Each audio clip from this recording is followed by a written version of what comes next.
వాడు మంచివాడు కాదు నాన్న. వాడితో ఈ పెళ్లి చెయ్యొద్దు అనైతే కాంచన గట్టిగా అంటూ ఉంటుంది. ఇక శివనారాయణ అయితే చిరాకు పడుతూ ఉంటాడు. ఏంటి నీ కోడల వల్ల అవ్వంది ఇప్పుడు నిన్ను చెప్తుందా?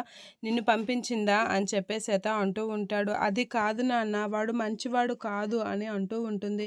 నీ కోడలు సాయశక్తులా ప్రయత్నించింది. ఈ పెళ్లి ఆపడానికి చాలా కష్టపడింది. డబ్బులు బెర్తించి మరీ ఒక సాక్ష్యాన్ని పుట్టించింది. అవన్నీ కుదరలేదు అని చెప్పేసి ఇప్పుడు మీ ఇద్దరిని పంపించిందా?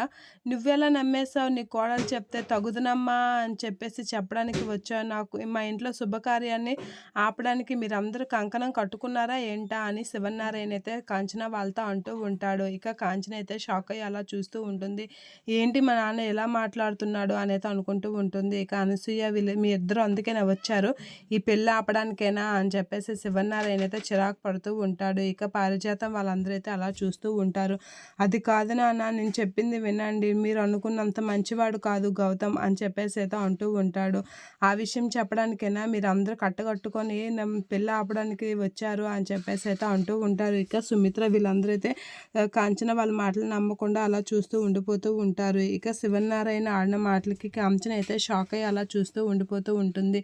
ఈ పెళ్ళి ఆపడం మంచి కోసమే ఇదంతా చేస్తున్నామయ్యా, ఆ మాత్రం తెలుసుకోండి మీరు అని చెప్పేసి అనసూయ అంటూ ఉంటుంది. నేను చేస్తుంది కూడా మంచి కోసమే అని శివనారాయణ గట్టిగా అంటూ ఉంటాడు.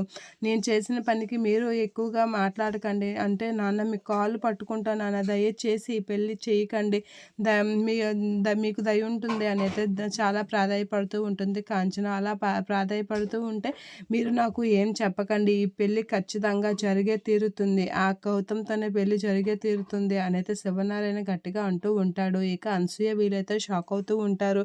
ఇక కాంచన కూడా షాక్ అయ్యి అలా చూస్తూ ఉండిపోతూ ఉంటుంది. మీరు ఎంత చెప్పినా సరే ఈ పెళ్ళి ఆగదు అని అయితే శివనారాయణ అంటూ ఉంటాడు. షాక్ అవుతుంది